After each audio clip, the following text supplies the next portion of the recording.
ഒരു കാലത്ത് ലോകത്തിലെ ഏറ്റവും വലിയ സൂപ്പർ ഹീറോ യൂണിവേഴ്സുകളിലൊന്ന് സൃഷ്ടിച്ച മാർവൽ പാപ്പരാകുന്നതിൻ്റെ വക്കിലായിരുന്നു. ഇന്ന് മാർവൽ എന്ന് കേൾക്കുമ്പോൾ Iron Man, Captain America, Thor, Spiderman, Avengers, billion dollar movies, ലോകമെമ്പാടുമുള്ള ആരാധകർ. പക്ഷേ ഈ വിജയത്തിൻ്റെ പിന്നിൽ ഒരു വലിയ പരാജയത്തിൻ്റെ കഥയുണ്ട്. ഒരു കാലത്ത് മാർവലിന് പണം കണ്ടെത്താൻ പോലും ബുദ്ധിമുട്ടായിരുന്നു. കടങ്ങൾ വർദ്ധിച്ചു, കമ്പനി പലതവണ പ്രതിസന്ധിയിലായി, സ്വന്തം ഏറ്റവും വലിയ കഥാപാത്രങ്ങളുടെ സിനിമ അവകാശങ്ങൾ പോലും മറ്റ് കമ്പനികൾക്ക് നൽകേണ്ടി വന്നു. എന്നിട്ടും അവർ അവസാനിച്ചില്ല. ഒരു സിനിമ, അയൺമാൻ, അത് എല്ലാം മാറ്റിമറിച്ചു. ഇന്ന് നമുക്ക് നോക്കാം മാർവൽ എങ്ങനെ തകർച്ചയിൽ നിന്ന് ലോകത്തിലെ ഏറ്റവും വലിയ സൂപ്പർ ഹീറോ ബിസിനസ്സുകളിലൊന്നായി മാറി. മാർവലിൻ്റെ ജനനം, മാർവലിൻ്റെ വേരുകൾ സിനിമയിലല്ല, കൊമിക് ബുക്സുകളിലാണ്. 1939 ടൈംലി കോമിക്സ് എന്ന പേരിൽ ആരംഭിച്ച കമ്പനി പിന്നീട് മാർവൽ കോമിക്സ് എന്ന പേരിലേക്ക് മാറി. ആദ്യകാലത്ത് സൂപ്പർ ഹീറോ കോമിക്സ് വലിയൊരു എൻ്റർടൈൻമെൻറ്റ് ബിസിനസ്സായി വളർന്നു. പിന്നീട് Stan Lee, Jack Kirby, Steve Ditko തുടങ്ങിയ സൃഷ്ടാക്കൾ മാർവലിൻ്റെ ലോകത്തെ മാറ്റിമറിച്ചു. Fantastic four, Hulk, Thor, Iron Man, X Men, Spider Man, ഒന്നിനു പിന്നാലെ ഒന്നായി പുതിയ കഥാപാത്രങ്ങളെത്തി. പക്ഷേ മാർവലിൻ്റെ ഏറ്റവും വലിയ പ്രത്യേകത, അവർ സൂപ്പർ ഹീറോസിനെ പെർഫെക്റ്റായി കാണിച്ചില്ല. അവർക്ക് ശക്തി ഉണ്ടായിരുന്നു, പക്ഷേ പ്രശ്നങ്ങളും ഉണ്ടായിരുന്നു. സ്പൈഡർമാൻ ഒരു ടീനേജറായിരുന്നു, ഹൾക്ക് തൻ്റെ കോപവുമായി പോരാടുകയായിരുന്നു, അയൺമാൻ സ്വന്തം അഹങ്കാരവുമായി പോരാടുകയായിരുന്നു. അതുകൊണ്ട് ഈ കഥാപാത്രങ്ങൾ സാധാരണ മനുഷ്യരുമായി കണക്ട് ചെയ്തത്. മാർവൽ വളർന്നു, പക്ഷേ വലിയ വിജയം എന്നത് എപ്പോഴും വലിയ പണമായി മാറണമെന്നില്ല. 1990കളിലേക്ക് എത്തുമ്പോൾ കൊമിക്സ് ബുക്ക് ഇൻഡസ്ട്രി ഏറ്റവും വലിയ മാറ്റങ്ങൾ നേരിട്ടു. മാർവൽ വലിയൊരു കമ്പനിയായി വളർന്നെങ്കിലും സാമ്പത്തിക സമ്മർദ്ദങ്ങൾ വർദ്ധിച്ചു. 1996 മാർവൽ എൻ്റർടൈൻമെൻറ്റ് ചാപ്റ്റർ 11 ബാങ്ക്രപ്സി പ്രൊട്ടക്ഷന് വേണ്ടി ഫയൽ ചെയ്തു. ഇത് മാർവൽ ചരിത്രത്തിലെ ഏറ്റവും വലിയ മുന്നറിയിപ്പുകളിലൊന്നായിരുന്നു. ഒരു കാര്യം മനസ്സിലാക്കണം, മാർവലിന് സൂപ്പർ ഹീറോസ് ഇല്ലാത്തതല്ല പ്രശ്നം, അവരെ സിനിമകളിലാക്കി മാറ്റാനുള്ള പൂർണ്ണ നിയന്ത്രണം മാർവലിൻ്റെ കയ്യിലുണ്ടായിരുന്നില്ല. സ്പൈഡർമാൻ പോലുള്ള വലിയ കഥാപാത്രങ്ങളുടെ ഫിലിം റൈറ്റ് മറ്റ് സ്റ്റുഡിയോകൾക്ക് ലൈസൻസിങ് ഡീൽ വഴി ലഭിച്ചു. എക്സ്മാൻ്റെ സിനിമാ അവകാശങ്ങളും മാർവലിൻ്റെ കയ്യിൽ പൂർണ്ണമായി ഉണ്ടായിരുന്നില്ല. മാർവലിനൊരു വലിയ ഡിലീമ, കഥാപാത്രങ്ങൾ അവരുടേത്, പക്ഷേ സിനിമാ ലോകത്ത് അവരെ ഉപയോഗിച്ച് വലിയ പണം സമ്പാദിക്കുന്നത് മറ്റുള്ളവർ. അങ്ങനെ മാർവൽ ഒരു വലിയ തീരുമാനമെടുത്തു, സ്വന്തം സിനിമകൾ തന്നെ നിർമ്മിക്കണം. പക്ഷേ അതിനായി പണം എവിടെ നിന്ന്? മാർവൽ സ്റ്റുഡിയോ ഒരു വലിയ റിസ്ക് എടുക്കുന്നു. അവരുടെ കൈവശമുണ്ടായിരുന്ന ചില പ്രധാന കഥാപാത്രങ്ങളുടെ ഫിലിം റൈറ്റ്സ് ഇതിനകം മറ്റു കമ്പനികളുമായി ബന്ധപ്പെട്ടിരുന്നു. അതുകൊണ്ട് മാർവലിന് ലഭ്യമായ കഥാപാത്രങ്ങളിൽ നിന്ന് ഒരു സിനിമാറ്റിക് യൂണിവേഴ്സ് നിർമ്മിക്കേണ്ടി വന്നു. അവിടെ ഒരു കഥാപാത്രം മുന്നിൽ വന്നു, ടോണി സ്റ്റാർക്ക്, അയൺമാൻ. സ്പൈഡർമാൻ പോലുള്ള എല്ലാവർക്കും പരിചയനായിരുന്നില്ല. അമേരിക്ക, ക്യാപ്റ്റൻ അമേരിക്ക പോലുള്ള പഴയ ഐക്കോണിക് ഇമേജ് ഉണ്ടായിരുന്നില്ല. പക്ഷേ മാർവലിന് ഒരു വേർഷൻ ഉണ്ടായിരുന്നു.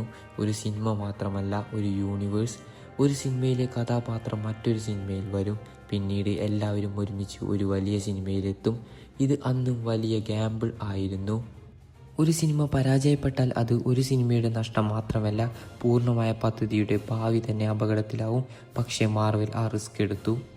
2008 അയൺമാൻ ടോണി സ്റ്റാർക്കായി. റോബർട്ട് ഡൗണി ജൂനിയർ ഒരു കോടീശ്വരൻ, inventor, play boy, weapon businessman. പക്ഷേ ഒരു ആക്രമണം അവൻ്റെ ജീവിതം മാറ്റുന്നു. അവൻ സ്വന്തം കൈകൊണ്ട് ആർമർ നിർമ്മിക്കുന്നു. അയൺമാൻ ജനിക്കുന്നു, സിനിമ വിജയിച്ചു, പ്രേക്ഷകർ ടോണി സ്റ്റാർക്കിനെ ഇഷ്ടപ്പെട്ടു. മാർവലിന് ഒരു കാര്യം മനസ്സിലായി, ഇത് പ്രവർത്തിക്കും. പക്ഷേ സിനിമയുടെ അവസാനത്തിൽ മാർവലിന് മറ്റൊരു സർപ്രൈസ് നൽകി, നിക് ഫ്യൂറി, അവഞ്ചേഴ്സ് ഇനീഷ്യേറ്റീവ്.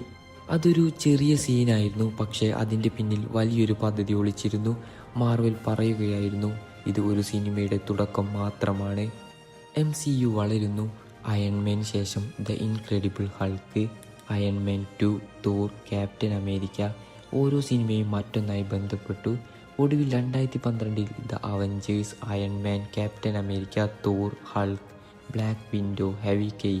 വ്യത്യസ്ത സിനിമകളിലെ കഥാപാത്രങ്ങൾ ആദ്യമായി ഒരേ സിനിമയിൽ. ദ ഹോളിവുഡിൽ ഒരു പുതിയ മാതൃകയായി. ഒരു സിനിമാറ്റിക് യൂണിവേഴ്സ്. മാർവലിൻ്റെ വലിയ റിസ്ക് എപ്പോഴും വലിയ ബിസിനസ് മോഡലായി മാറുകയായിരുന്നു.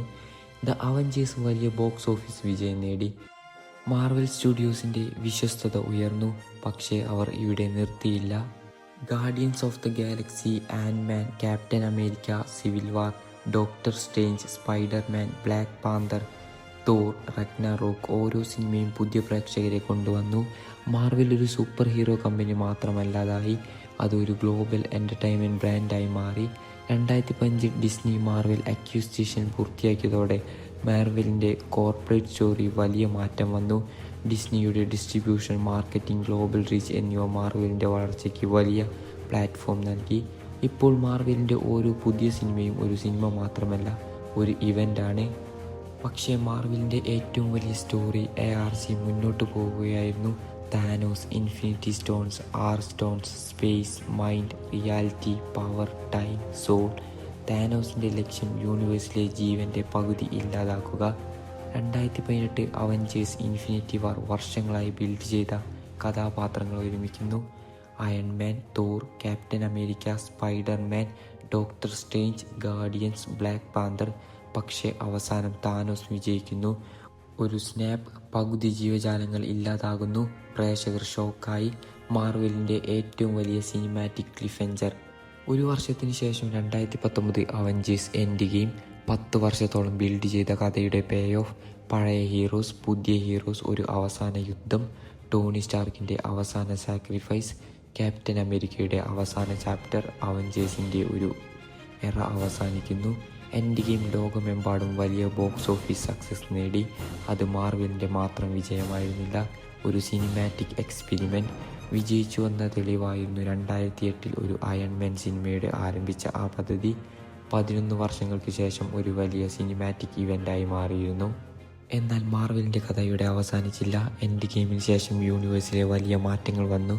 പുതിയ ഹീറോസ്, പുതിയ villains, multiverse, alternative realities, streaming series, Disney plus, WandaVision, Loki, what if, Moon Knight, MS Marvel. പുതിയൊരു മാർവൽ എറ ആരംഭിച്ചു. എല്ലാ സിനിമകളിലും ഒരേ രീതിയിൽ വിജയിച്ചില്ല. മാർവലിന് വിമർശനങ്ങളും ലഭിച്ചു. പ്രേക്ഷകരുടെ എക്സ്പെക്റ്റേഷൻസ് വളരെ ഉയർന്നു. എൻഡ് ഗെയിം പോലെയൊരു വലിയ വിജയത്തിന് ശേഷം അത് മറികടക്കുക വളരെ ബുദ്ധിമുട്ടായിരുന്നു. ഇവിടെ മാർവലിൻ്റെ കഥയിൽ നിന്ന് ഒരു വലിയ ലെസൺ ഉണ്ട്. മാർവൽ ഒരിക്കലും ഒരു സിംഗിൾ പ്രൊഡക്റ്റിനെ ആശ്രയിച്ചിരുന്നില്ല. അവർ ഒരു യൂണിവേഴ്സ് നിർമ്മിച്ചു. ഒരു ഹീറോ ഇഷ്ടപ്പെട്ടാൽ അവൻ്റെ അടുത്ത സിനിമ കാണും, അവൻ്റെ കൂട്ടുകാരൻ്റെ സിനിമ കാണും, പിന്നീട് അവഞ്ചേഴ്സ് കാണും, അതിൻ്റെ തുടർച്ചയും കാണും. അങ്ങനെ ഒരു സിനിമ ഓഡിയൻസ് മറ്റൊരു സിനിമയുടെ ഓഡിയൻസായി മാറി. ഇതാണ് മാർവലിൻ്റെ ഏറ്റവും വലിയ ബിസിനസ് സ്ട്രാറ്റജി.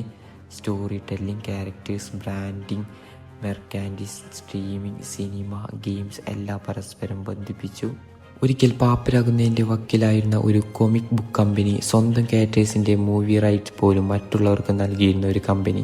പക്ഷെ അവർ തോൽവി സമ്മതിച്ചില്ല. ഒരു റിസ്ക് എടുത്തു, ഒരു പുതിയ വഴി തിരഞ്ഞെടുത്തു. അയൺമാൻ, അവിടെ നിന്ന് അവഞ്ചേഴ്സ്, ഇൻഫിനിറ്റി വാർ, എൻഡ് ഗെയിം. അങ്ങനെ മാർവൽ ഒരു ബ്രാൻഡ് മാത്രമല്ല, ഒരു ലോകമായി മാറി. മാർവലിൻ്റെ കഥ നമ്മളോട് പറയുന്നത് ഒരു കാര്യമാണ്: നഷ്ടം വന്നാൽ കഥ അവസാനിക്കുന്നില്ല. ചിലപ്പോൾ അതാണ് യഥാർത്ഥ കംബാക്കിൻ്റെ തുടക്കം. ഒരു ചെറിയ തീരുമാനത്തിന് ഒരു വലിയ സാമ്രാജ്യം മാറ്റാൻ കഴിയും. 2008 ആരെങ്കിലും പറഞ്ഞിരുന്നെങ്കിൽ ഒരു അയൺമാൻ സിനിമയിൽ നിന്ന് ഒരു ഇൻ്റർ കണക്റ്റഡ് യൂണിവേഴ്സ് ഉണ്ടാക്കാം, ഒരു പക്ഷേ പലരും വിശ്വസിക്കില്ലായിരുന്നു. പക്ഷേ മാർവൽ അത് ചെയ്തു. അതുകൊണ്ടാണ് മാർവലിൻ്റെ യഥാർത്ഥ സൂപ്പർ ഹീറോ ഒരു കഥാപാത്രം മാത്രമല്ല, അവരുടെ വേർഷൻ തന്നെയാണ്. ഒരു സ്വപ്നം, ഒരു റിസ്ക്, ഒരു കംബാക്ക്, അവസാനം ഒരു യൂണിവേഴ്സ്.